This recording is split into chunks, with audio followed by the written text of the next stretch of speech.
കുറേ റീൽസ് ഒക്കെ ഇട്ടിട്ടുണ്ട്, കുറെയൊക്കെ മില്യൺ പോയിട്ടുണ്ട്. ആരെങ്കിലും ഒക്കെ വീഴുന്നതിനെ പിടിച്ചിട്ട് അയ്യോ എന്ന് വിളിക്കുമ്പോൾ അത് നല്ല മില്യൺ വ്യൂസ് പോകുന്നുണ്ട്.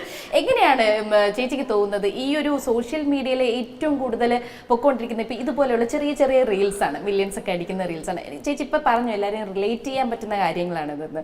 അപ്പം ഈ റിലേറ്റബിൾ ആയിട്ടുള്ള കാര്യങ്ങളാണ് ഇപ്പം കൂടുതലും ആൾക്കാർ അക്സെപ്റ്റ് ചെയ്യുന്നത്. അപ്പോൾ എന്ത് തോന്നുന്നു ഈ ഒരു റീൽ ഇങ്ങനെ വരുന്നത്? സോഷ്യൽ മീഡിയ നല്ല രീതിയിലും മോശം രീതിയിലും നമുക്ക് ഉപയോഗിക്കാം. ഇപ്പം ഞാൻ ഒത്തിരി സ്ട്രെസ് ആയിട്ടിരിക്കുമ്പോൾ ഞാൻ സോഷ്യൽ മീഡിയയിലെ റീൽസ് കാണാറുണ്ട്. ഞാൻ മറ്റുള്ളവരുടെ റീൽസ് കണ്ട് ഒരു 10 മിനിറ്റ്, ചിലപ്പം ഭയങ്കര സ്ട്രെസ്സായിട്ടുള്ള ഒരു മീറ്റിങ്ങിലൊക്കെ ഇരുന്നിട്ട് കയറാൻ പോവായിരിക്കും. ചിലപ്പോൾ അത് കഴിഞ്ഞിട്ട് നമ്മൾ ഭയങ്കര തെറിവിളിയൊക്കെ കേട്ടിട്ട് ഇരിക്കായിരിക്കും, ടെൻഷൻ. അപ്പോൾ നമ്മൾ ഇത് നോക്കി ഒരു 5 മിനിറ്റ് ഇരിക്കുമ്പം രസകരമായിട്ട് തോന്നിയ ചില സാധനമൊക്കെ വരും. അപ്പൊ നമ്മുടെ മൈൻഡ് ഒന്ന് കൂളാവും. അങ്ങനെയൊക്കെ എനിക്ക് പേഴ്സണലി എനിക്ക് തോന്നുന്നു ഒരുപാട് പേർക്ക് ആ അനുഭവങ്ങളുണ്ടെന്ന് എനിക്ക് തോന്നുന്നു. റീൽസിനൊക്കെ കുറെ അവയർനെസ് കിട്ടാറുണ്ട്.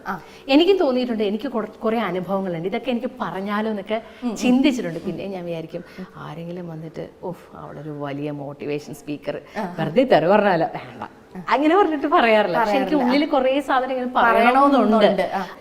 എനിക്കിപ്പോ അനുഷ്യനെ ഇഷ്ടമല്ല, അല്ലെങ്കിൽ ആ ചേട്ടനെ ഇഷ്ടമല്ല, ഞാനത് സ്ക്രോൾ ചെയ്ത് കളയണം.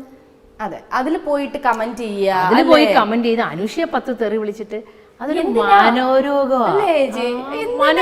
അത് എനിക്ക് അനുഷ്യ ഇഷ്ടമല്ല, വേണ്ട നീ കാണണ്ട. അനുഷ്യക്കാൾ ബെസ്റ്റ് ഒരു 10 പേര് താഴെ കിടപ്പില്ലേ, എനിക്ക് ഇഷ്ടമുള്ള ചോയ്സ് ഇല്ലേ, ഞാൻ എന്തിനാണ്? അത് തന്നെയാണ് എനിക്ക് മുമ്പ് എൻഡോ സൽസാന്റെ കാര്യത്തിലും പോലെ. ഇപ്പൊ ഒരു സീരിയൽ മോശമാണെങ്കിൽ നല്ല സീരിയലുകൾ വേറെ, മറ്റേത് കാണണ്ടെന്ന് വെക്കാം. ഓപ്ഷൻസ് ഉണ്ട് നാട്ടില്, ഇവിടെ എല്ലാ കാര്യത്തിനും ഓപ്ഷൻസ് ഉണ്ട്. അപ്പോഴതിന് ഇപ്പോ ഇതിനും കൂടെ അപ്പൊ കമന്റ് പറഞ്ഞ ഒരാളിനെ തെറി പറയുക, ആളുകളെ മോശമാക്കി സംസാരിക്കുക, വൃത്തിയേട് പറയുക, ഒരു മനോരോഗമാണത്. ഒന്നുകിൽ അതിനെ വലിച്ചു വാരി തിരിച്ചൊട്ടിക്കാൻ പറ്റണം, അല്ലെങ്കിൽ നമ്മൾ അതുപോലെ ഫൈറ്റ് ചെയ്യണം. നമുക്ക് ചില സമയത്തൊക്കെ വേസ്റ്റ് ഓഫ് ടൈം അല്ലേ? അതെ അതെ.